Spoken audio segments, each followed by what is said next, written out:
Hello and welcome to this episode of Watch Your Back. This is Third Eye Africa Television. My name is Margaret Ogumesin. Here on Watch Your Back, what we do is to give you safety tips, we create awareness on crimes happening in our country, and we talk about security, how to be security cautious. In our previous editions of the program, we've been able to talk about how to be safe on our major highways, how to prevent crimes and accidents on our highways. And today we'll be looking at a very interesting topic, what will enlighten us and also educate us. We'll be talking about mistakes that Nigerians make that attract criminals. And to deliberate this with me here in the studios is Dr. Kingsley Uzoma. He's a security expert. You're welcome to the program, sir. It's so good to have you here on the program. And compliment of the season to you. How's the celebration been so far? Well, it's been nice. It's something we've seen that come and gone. So we've been looking towards it. And we already welcoming the new year. Sure. Let's talk about the security during the Yuletide season. What should you say about the security? Do you think everywhere was safe, or there was a reason to be scared or afraid when it comes to security? Security. When we say the yellow tide, that's the last quarter of the year. New year has about 4 quarters, so it's from October. You have November, December. People suddenly remember that they had set a goal, target for the year that they need to meet, including in the corporate world. Okay, you have your board meetings, you review, even if you've not met your target in the past, you want to use the last December month to make sure that you hit your target, okay, and things like that. So for the criminal world, it's really a period that they really need to change gear to the highest gear. Okay, knowing fully well that Ember month gives opportunity for home corporate organizations to spend, okay, to get something new, prepare for a new year and what have you. So the money will be out there. Okay, so being the fact that they are also part of the socio-economic activities taking place within their immediate environment, they now know how better to profile their targets, how better to strategize, attack, and gain. So for the yellow tide, you will discover that security or criminality dynamics has also changed. In the past, what we hear is highway robbery. People are traveling, you see there are robbers on the road, they attack them, they ransack them of all they have, all the valuables that they possess, then they let them go. But in the recent past, you see that the trends is different. Even if there is that highway stoppage and attack, it has to do with immediate profiling. These criminals look at who is who, because in some cases, it's not every other person that the kidnappers on highways march to the forest or to the bush. You are going ahead. I think I have a question on that. I want to ask about your assessment of the security of the security of the country when it comes to how the country has fared. This is you're almost in 2026. Looking at the security of Nigeria for the past, that's 2025. How has it been? What is your assessment as a security expert? What is your assessment? It's been at the level of the preparedness of the government in powers at all at all the levels of government, both at the federal, state, and local. Because for me, as a security expert, they have done their best, and they are still doing their best. And if I'm to score them, is at the average level. Okay, because we have in this part of the world, Nigeria in particular, politicians, state institutions held focus more on next elections. That's for the politicians. But for those heading ministries, departments, and agencies, their loyalty in most cases are not to the constitution or to the mandate of their institution. It's to the whoever gave them the appointment. Okay, so that's why you and I are concerned about security of lives and properties. That should be the primary mandate of government. The government are more concerned about who next election, who should decamp into their own political party in order for them to structure. So that affect, it has security implication, because the moment your attention is taken away from your primary mandate, the criminal or the leverage on it to unleash mayhem on the larger population. So you are saying the government has not done enough when it comes to security? At their level, they've performed average. Not above, not below. From my own level of assessment. Giving the government average. Yes. Yes. From my own perspective, with what I know, what I expect them to do as an expert, I've met some of them in key area, but it's one thing, for instance, for you to meet the security chiefs, you offer your own input. Yes, he or she, such a fine officer, must have spent 33 years or thereabout in this service. He knows it all. But remember, at the state level, they say someone, a governor, is the chief security officer. So when you offer your professional, your expert skills, and it needs money to execute it, that's when politics comes to be. Mr. Commissioner or security expert, I've heard you. Please see me tomorrow. And that's it. Then by the time he has an audience with his cabinet, you can call them with that cabinet of ministers or commissioner. They say, no, that thing that commissioner or that security expert told you, if we go that way, no, it will affect our next election, our target. Let's see how we can manage it and things. So over time, maybe such security chiefs might send memo. By the time he does that 2-3 times, they say, no, we are sourcing funds, and all that. Over time, then before you need that phase would pass, and it will never be taken serious. Like the beer parlor say, one thing must kill a man. Is it that you die by accident, naturally, food intake, anything, or you are killed by bandits? There must be some level of pronouncement and things. And terrorism, banditry has becomes one of the man-made way of reducing population. So let's talk about the mistakes that Nigerians make that attract criminals.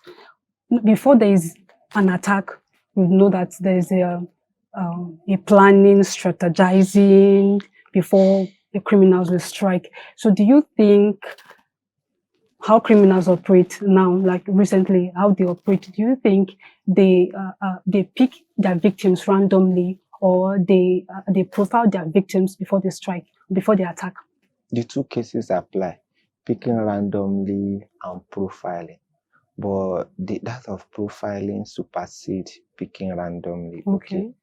For me, and with what I know, those who pick randomly are no low-level criminals. They are just hungry, and they need to satisfy their hunger, which most times could be economic, sex, and both.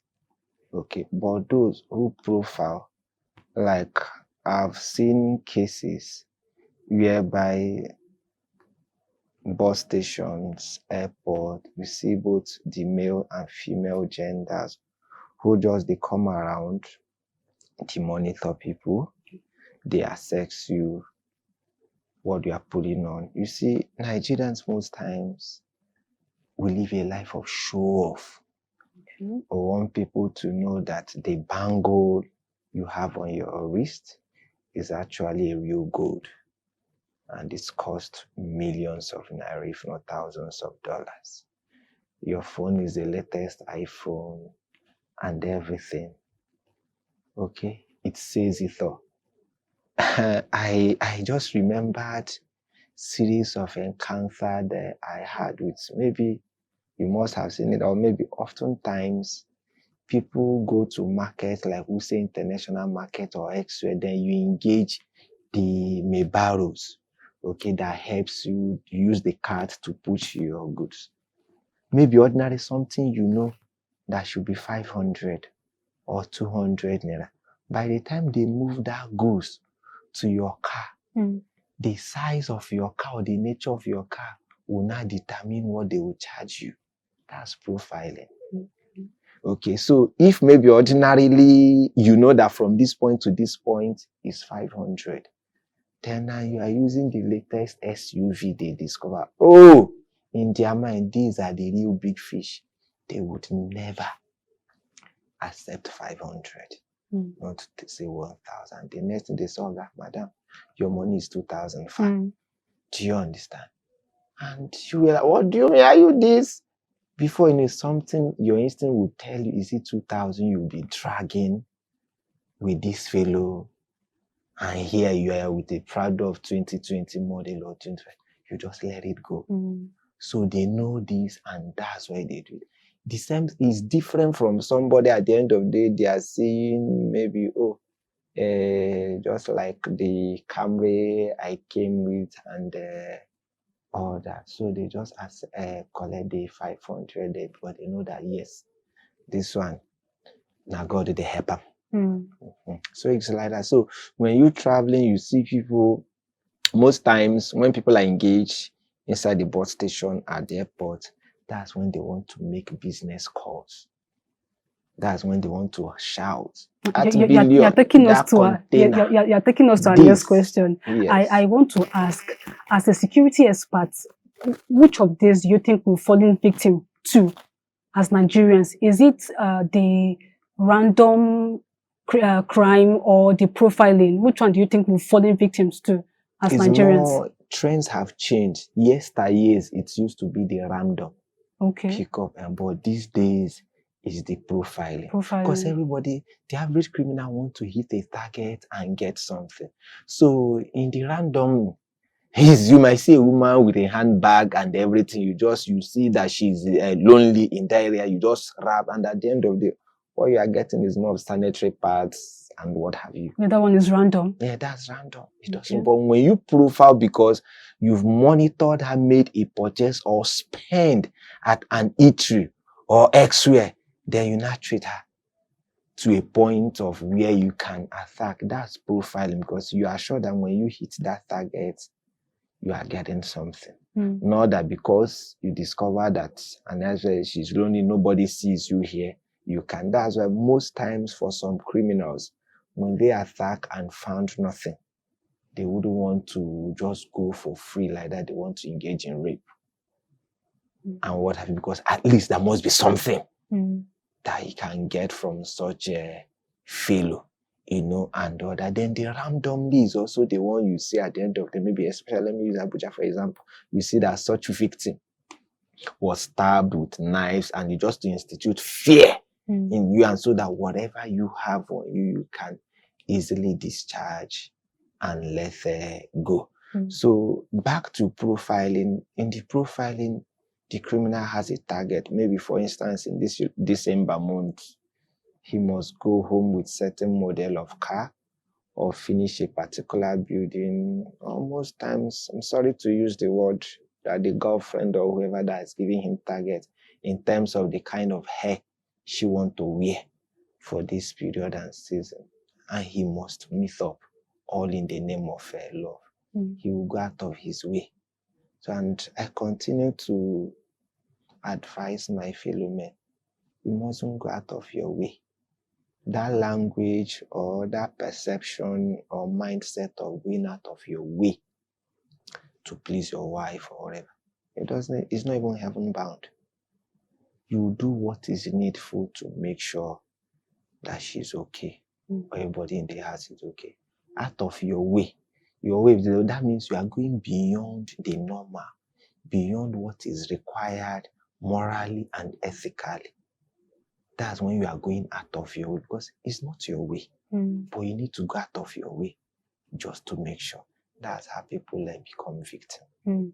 So I was thinking you would say we experience maybe criminals picking their victims randomly, because we've seen an increase in one chance, pickpocketing, phone theft, and all that. It's on the rise. People have lost their lives when it comes to these one chance activities, particularly in the FCT here. People have lost their lives. So I was thinking we're going to say criminals pick their victims randomly due to these scenarios that I just gave now. No, it still go back to profile. In this case, it is the criminals, the one chance owner, who profile the individual, because when they come to bus stop, they know who should be stranded and who just need to go. They've done the profiling.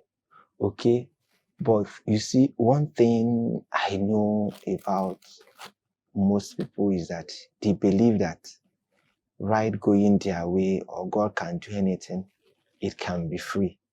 You need to move. Why should you enter a vehicle that is even tinted in the first place and it's not wind down? Because I live towards airport road. Most times I see, so they just believe that these guys went to drop their bus at the airport. They don't want to blow empty and go. You just want to enter. It doesn't really make sense. Do you understand? And for those who use it, what we call the Gulf and the other lower taxi, they know the areas they operate, and they also know the hours they operate. But there is a way of spotting to know that you are entering a good vehicle. The moment you want to enter, just try to maintain eye contact with the driver when you are asking him if he's going so.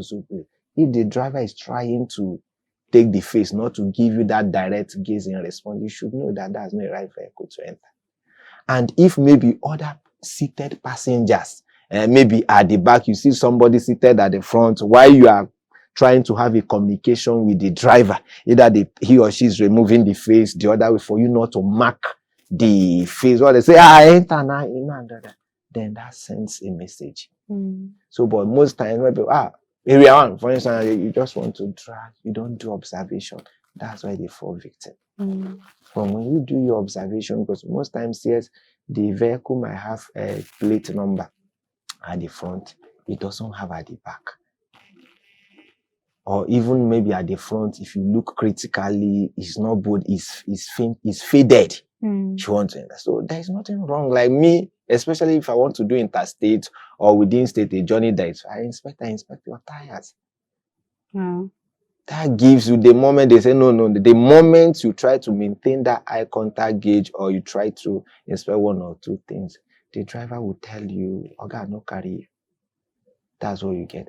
Then outside that, when you are opening the door, if the driver must assist you or cross hand the other way outside to help you open the door, that's a red flag. Why should I enter a door I cannot open instant? Because as I'm entering from to board, I'm checking the handle. If it's malfunctions or you need to stretch your hand outside to be able to enter. No, all he needs to do from his own boarding, the driver's side, he wind up the glass, then pin it down. You do nothing. So where will you have access to cross the other way around to be able to do that? And sometimes it becomes much more difficult for us. Why people fall victim is the way we sit in the small cab here in Abuja. That attitude of sitting for also made it much more impossible for victims or would have been victims to escape. And at the front, you're also sitting too. By the time you enter, maybe the next bus stop, that's where the driver will stop. He will carry a member as well. So until you understand their modus operandi, you will not be able to have a countermeasure or be smarter than them. But You need to be smart. You need to have your meaning. That observation, you must not take it away from yourself. And most times, it's also good for you to align with your instinct. Okay. You said something earlier about things that we do as Nigerians that sell us out to these criminals. So, do you think there are behaviors that we think, okay, there's nothing wrong with what I'm doing. We feel it's safe, but we don't actually know. We don't know that it's risk. So, do you think there are behaviors that are not safe that sell us out to criminals or become victims of maybe theft and armed robbery? You see, I know a few or couple of persons who maybe ordinarily we never spoke or discussed that they will be traveling for Xmas, both within or outside Nigeria. I got to know just by what do you call WhatsApp status update. Okay, that's one easy and quick way of telling the criminals, I'm away from home. You can go. Nobody's home. Because the little thing people do, they want to update it, they want to show off to the world. And most times why people fall victim is that, okay, you might think that, oh, those who have access to this are people within your community at your level. You forgot that at one time you've hired a laborer, a dispatch rider, a nanny, people of all sorts of levels. You might not have saved their phone numbers. They saved yours. Okay. And one or two persons among them might not be a criminal, but maintain association with those in the criminal world. So by me screwing their phone and they're seeing see this or girl, see now, these people get money for this country. Look at how they're enjoying, and we are saying no. And they say, who be this one? Where you from? Know this guy? Now this man, that man I worked for in so estate now, that fine house there. The person has sold out. So where they go, I be like saying na Canada, then they village and things. So the other person who's in the criminal world has information. He try to survey, calculate his brain of the security of that estate and know if they can attack. Do you understand? That's to boggle the hole. If that is not the case and these people are, you say, you're in so area, they cannot target them at where they are traveling to their current location, or they start profiling them from that date onward to when they will return and things like that. Then thereafter, an attack can take place. So it's not actually enjoyment, or you see, yes, technology has brought a lot of innovations, but it has also brought more harm than good for those who don't know how to use it. Like I said, a good number of persons, businesses they would have done at home in their offices, they want to do it inside the bus station. They want to do it at the airport. That is when they will be receiving the call. You say, how many million? This. No, but the other day I paid you this. I transferred this. Say, now, wow, this man. And most times, because even what we know, you can go and verify this, a good number of waywarded ladies, that's more reason they engage in travel or trips. That gives them the opportunity to come closer to such men. Then men who are also in the other way around, it gives them opportunity to trade such a lady and now design the package they will use to come closer. But then most times when you have such business call, the proper thing for you to do is to communicate via text message, WhatsApps, and what have you. Then, and also do more of listening. If it is information that requires direct two-way communication, do you understand? You use more of code. Okay, I've heard you. I will do this. Just check your message or whatever. I will send you this thing, and what have you.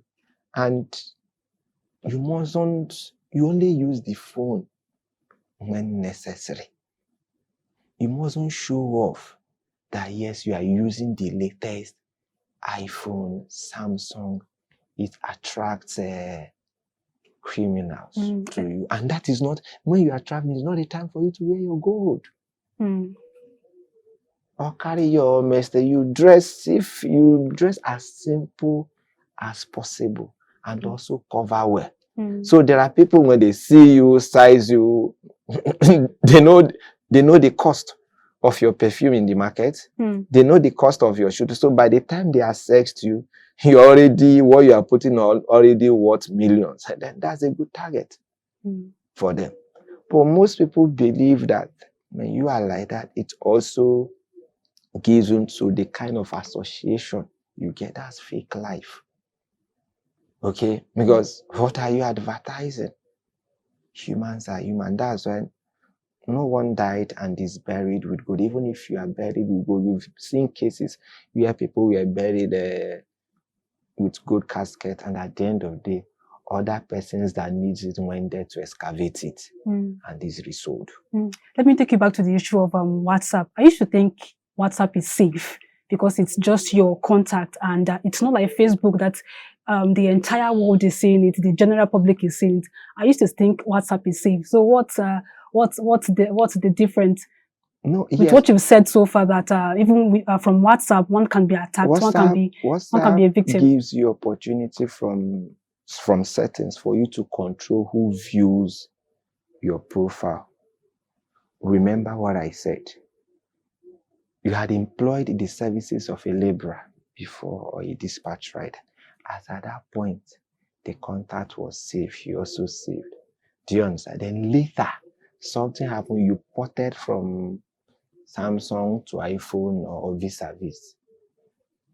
And you saved maybe contact, you saved such person's contact in the phone as against email, or email. Now you are hibernating the phone. It's already a contact in you. But it might not be stored with names again when you swap phone, because it's not on your regular call list. The other person from its own end still sees your WhatsApp update. So you're saying WhatsApp is also not safe? It's safe, relatively safe, only when you want it to be safe. Okay. Yeah, apart from controlling what people do. But in the first place, if you are not promoting business, life, family outing is more of private. Okay. Who are you showing off? It's good if you are using it for those in the business world to advertise your product and services, not to advertise your kids and the school you attend, your wife, how you dress, and the outing that you guys went today. Don't forget, even your best friend, you might be generating envy, jealousy. You went for outing while your best friend, they actually had nothing to eat. When he or she is going through that your status, envy will come in, jealousy, and what have you. In some cases, it might even be let me not say a debtor or a creditor, somebody you owe or needed to, you did not settle properly in a business deal, and you are living large. If that person is not morally upright or guided, such an individual might plan an attack. So that's the way it works. So then it's also easier for one to trend it. Just like people, oftentimes, like some of the training and engagement, people talk about how super wonderful AI is in getting information. I truth at them, who feeds AI information is the human being. As I am now, there are little of information AI should or have about me in its data bank. Because I don't celebrate my birthdays on Facebook, neither on WhatsApp status. So when you do such, maybe today is my birthday, you are somewhere in the US, you say, happy birthday, Kingsley. I remember our days in XYZ secondary or primary school. AI will store it, note it, that both of us attended so school. Somebody somewhere again made reference, is pairing and link. That's how your AI, you are building the database about an individual. If you don't feed information, AI has noticed. The same way, if you don't over paparazzi yourself across social media lines and all that, your risk of being attacked, profiled attack, will be very minimal. We'll go on a short break and we'll be right back. Stay with us. For deeper analysis on security situation in Nigeria and beyond, watch Third Eye Africa TV. Yeah, welcome back from that break. We've been talking about mistakes that Nigerians make that attract criminals. This is still Third Eye Africa Television, and my name remains Margaret Ogumesin. I have here in the studios Dr. Kingsley Uzoma, is the security expert, and for the past few minutes he has been educating us on how we can on how the mistakes that we've been making that has been attracting criminals. We think there's nothing wrong with it, or we think we are doing something right, but they are actually not right. But has been enlightening us about these mistakes and how we should stop them. There's these assumptions that when it comes to neighborhood or looking for where to stay, you hear people say, I like this neighborhood because it's safe, or I want to stay here because the people there are very nice. And you find them going extra mile just to stay in that place. Like for people that want to stay in estates, they have this belief that estates are comfortable, estates are they are secure because they have security there. So do you think these are just mere assumptions, that there's nothing like safe neighborhood, there's nothing like good neighbors, or do you think there are actually neighborhoods that are safe and there are people that are good, that will not want to do harm or cause any harm? Okay, you see, that professionally, that's what we call crime prevention through environmental design. So when you design an environment, what you call a state, it's just more of a person, what we call a gated community. Okay, so there is things, there is controlled entry and exit points. So even if criminality or anything takes place, you can barricade or confine those criminals within that gated community. That makes it possible for the law enforcement agents, especially for the police, to apprehend them. Okay, so now when you say an estate, people spend because it is believed that cool-headed persons lives inside a state. But we've also seen the situation whereby the same people you were claiming are decent persons, also criminals. They are criminal, they rob somewhere in Port Harcourt, but they reside here in Abuja in an estate. So you believe that they are business guys with company offshore somewhere in PH, in Imo, and elsewhere. So whenever they are coming, they come big, and at that gate, the same security as salute to them coming. Police have busted a lot here in Abuja who committed the act of kidnapping, ransom taking, somewhere in Bayelsa or elsewhere in the south or elsewhere, or even in the north. But they are living large here in Abuja, in a gated community. You have their family secured, living there, but the man is working outside, is operating in the criminal world. So that is why I will always say it depends. It varies, and is also multifaceted. So most times, or the estate thing, do you understand, prevent issues of burglary, okay, or what you might call breaking and entry, because you say Operation Know Your Neighbor, or your neighbor is also your next door security watching who comes. So in estates, most times you don't get that issues of breaking and entry. But we've also seen situations where high-level criminal or kidnappers also invaded the estates, bundled these estate security guards, penetrate, kidnap people, kill, rob, and also get away with it. But then we've also seen some streets, open communities that are just with barricade and the use of vigilante watch and what have you, that maybe such places are no-go area for criminals, okay, because virtually everybody there in that street are mad, quote and unquote, Okay, anyhow you want them criminal, you come, you say that they have their cutlass and they are ready to give you hot pursuits. We have people who also made money and they still build their house in such a, because they know that street boys, they take care of them. Anybody who tried to do rubbish, the boys will go after them.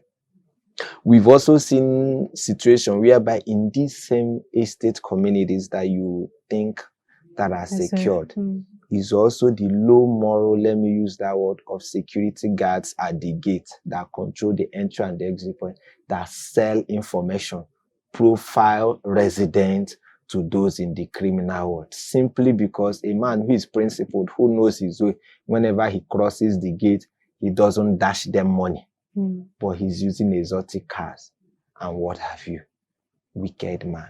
It is in our mindset. But he pays his security dues, which is mandate to make sure that you are paid.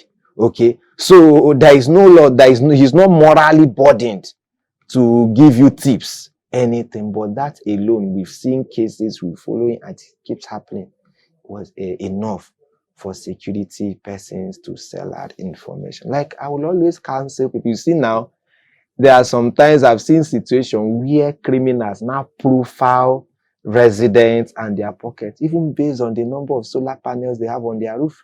That's interesting. Sure. Based on the number of, this man to have had 30, 24 big size of solar panel, it has to, he must be rich. And they know for you to have that, and they know that, yes, that means he and his family cannot stand heat or hard time. That's enough for kidnappers to come. Okay, like where I reside, yes, I use solar. My panels are hidden because I know the implication. I have my cameras, but yes, they say security, that's security lights, your lights outdoors and the other. Yes, I live in a rented apartment with others, but I don't put my outside light on whenever there is no the national electricity. I don't tell others that I'm the one using solar here or others. I make sure my cameras are on, which you will barely see. So all the lights we use are inside. Because what you do when maybe in the midst of others, you are the only one that has lights, you're also telling the criminal, I'm the one that has an edge economic-wise. Okay? I've seen situations where people were profiled, they were kidnapped, their wife were kidnapped, even security agents, simply because they run generator almost 24/7.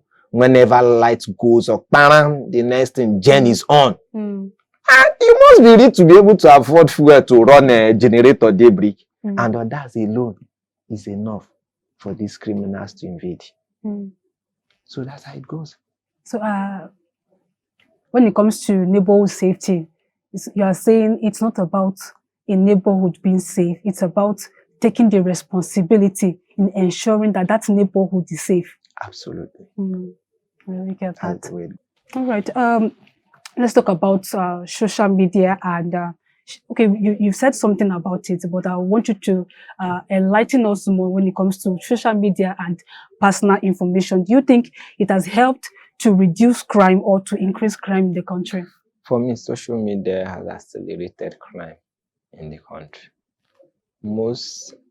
A good number of cases are kidnapped away from the one orchestrated by herdsmen and bandits. They were profiled via social media, which is WhatsApp, Facebook, TikTok, and others. And that's why even the bandits, like you have seen, they even go to the same social media and show off affluence of whatever they extracted from their victims and what have you. If you don't have a business, you need to promote online. There is no point bringing your private life to the social media. And these days, there is what we call, with the knowledge I now have in logistics, there is what they now called what I ordered versus what I got. Do you understand? So people with the help of AI, they can paint, change things. At the end of the day, you order online. Finally, when it's delivered, you are seeing something else. Okay? These are so because there are a lot of issues crimes that we are yet to understand its dynamics going on in social media. It really goes beyond or not enough for maybe the service provider like IG, Instagram, TikTok to block an account. When account is blocked, people port to another social media handle. Okay. And we've seen cases whereby even when you blocked them, they use another country's VPN or IP to register and operate. Then some set target that even before the service provider will block the account, they've already hit target. Okay, so then in terms of business promotion, make sure it's registered. Follow the real, genuine aspect of it to make sure in terms of your delivery, receiving, you subcontract it to provide and register the logistics company. You have a dedicated account for their service. You don't also use your personal account or family account as the one you use for all transactions. And as funds are coming in that transaction, you are offloading them, channeling them. You don't build the wealth to still remain in such accounts because you'll be vulnerable to hackers. And the moment your account is hacked or anything, the person has lost all and will start afresh. But again, I'm against those who do most things from house to house. They are out in church, school, everything. They want to film it, thinking that yes, they are living life. You got a new Sunday, new shoe, you show your house. It's crazy content. It's crazy content. What kind of content is that? There are degrees of content. Content over your own security and safety. There are degrees of content. If you want to create content with regards to agriculture, medicals, not even a child that you don't have his consent just because you gave birth to that child. Since yet for you want to be filming him, what he doing, and you are posting it online. I'm looking forward to those who will be wise to take up their parents on that, because as you did not give your parents, your guardian, the consent to create content on your identity. Because I remember part of the mandate standing rule I gave in my house. As wife, you don't snap my child or anything, you are just because it's birthday, you are posting, sharing on Facebook. If you do that, you are going. That's my own rules and principles. Don't you think that is extreme? And they respect. No, it's not extreme. Until that child is able to. We can share among family group, but that, yes, and those who want to do direct, but that coming status, Facebook, profile, no. Safety and security begins with you. So until you are able to set these boundaries and standards, you would never be in charge of your security. So that's from the family level. And when you now extend that to the larger society, do you understand? You will see that you have an all-inclusive security. So that's what is affecting our national security, because nobody is implementing a strict rule. I was going to say something. Order. Yeah, I was going to ask you a question. So that's why it's like you see, we use the fire brigade approach, or our own security is reactive as against being proactive. Because I remembered a day ordering an Uber, okay, for instance, for airport.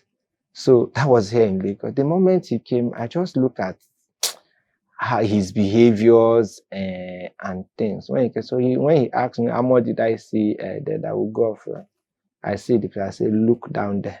That camera captures your plate number and everything. So don't act funny. And we moved. Then somewhere also, I think this other one was in Owerri. I ordered the same ride online to the airport. And he was like, how much did you see? I told him 7,000. He said, no, fuel in distance. He said that my own app has a discount, that he will go offline. That's the only way he will collect. I said, I will double the money for you. Just remain online. Do you understand? And I track to make sure. But some people, you might want to see it as, oh, is this? If you don't have that money to double, either at extra 2,000 or 3 to maintain, or normal, you should ask how much is your service provider, like Uber or Bolt, commission in this transaction. Make sure you pay him in that case something extra that should take care of that. Otherwise, you reject him to cancel the ride and go off. Because when you do that, when you align with him in going offline, you are sabotaging your own security, because as long as the rider service provider is concerned, you cancelled that ride. They will not divulge or help with any information that will help security agencies to trace or enhance investigation, because there is no trace. The last trace was when you cancelled the ride. So contrary to the belief that Ubers are safe, Ubers really, they are not safe too when it comes to transportation. They are safe, but you have to be security conscious. This is an aspect I just told you now, that when maybe a driver or a rider is soliciting that he go offline, be wise to say no. If he gives the condition of due to the price and everything, if you are not capable of topping up in times to make sure that is beneficial to him, exit, cancel the ride, and look for alternative. I had the reason why I asked the question, because for some people, they use Uber thinking it's safe, while not. If we look at the zero records or statistics, we can see that maybe so many people have lost their lives while using Uber. So contrary to the belief that Ubers are safe, they might also not be safe. You also forgot that a good number of Uber drivers have also lost their life or their vehicle from passengers' attack, from being victims. Okay. So in their own case, sometimes they're also afraid of the passengers they carry, especially given certain location. They will opt out from the ride. So it's both ways. So when it comes to using Uber, the passenger needs to be security cautious. The driver needs to be security cautious.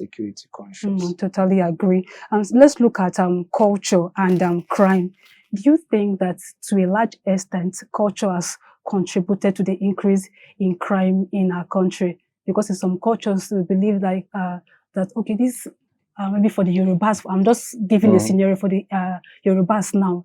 They're this kind of people that they respect people, or they are polite, they are kind, they are welcoming for the outsiders. They have their own strength. So do you think culture has contributed to increase in crime in the country? It's a two-edged sword question, in the sense that yesteryears, when you say people are cultured, in a society where the people are cultured, the crime level is very low. Do you understand? Then being respectful does not also stop one from accelerating crime. We've seen a situation, especially in criminology, we say understanding the criminal minds and the person. Most people who come, they will be down to earth, very respectful, just for you to give them access to the strong room where the valuables are. That's where you develop trust. Omomi, Oda, Ongbadui, very respectful, trustworthy. That's the person. That's why our people say that it is the rat inside house that told the one outside that there is fish inside there. So some people use that approach, maybe based on that culture. Everybody believe in this, for you to give them access. Then they will now unfold themselves. Do you understand? So that's why in philosophy we say that the human mind cannot penetrate into the real nature of things. We only know things or humans the way they appear to us. But inside them, such a person could be serpent, gone are those days that maybe you go in the north, in the east, or maybe in Juba, because I think there was one research I conducted one time in somewhere in a very popular market, electronics market in Lagos. So, oftentimes we label people of the Eastern extractions as being responsible for fake or substandard electronics products and what have you. That's the Yes. So, idea we have. But it's actually wrong based on research. I discovered that the major ethnicity or tribes actually they have in one way or the other how they contribute to it. Okay. The Easterner was the person who imports or designed, funded the substandard product. Okay, found his way to bring it in. In this research, it takes the other one from the West to design the engraving of the name, make sure that he gets it exactly in look-alike, as is the case with what we already know with the word Oluwole, faking, where you clone ideas of things. Then in moving it away from security raiders and others, or from those who have the right to import and promote the real product, it takes the man from the north to move this product and service out of sun and those who should put eye on it. So with that, can you not say it's just the Easterner that is involved? The answer is no. All right. Lastly, we are out of time. In one sentence, what should every Nigerian remember before stepping out of the house each day? This program, it's all about safety, awareness. So in one sentence, what should every Nigerian remember before stepping out of their house each day? The police are not witchcraft. They are not mind readers. Your security and safety is in your hands. You first protect yourself, be security conscious. That is the only way you can also help the police and other security agencies to do their job. How? Because it's only when you are safety and security conscious that you can actually notice that you saw something and you need to say something. You report to the police. Okay? Then, if you don't want to be victim of attack or anything whatsoever, look yourself in the mirror. The demo you want to do outside or show off, for who? Does it add to the elongation of your life or anything? Even in the party or in the church. You see, those days, I remember in the East, people were followed or trailed just because they made donations in church, willingly.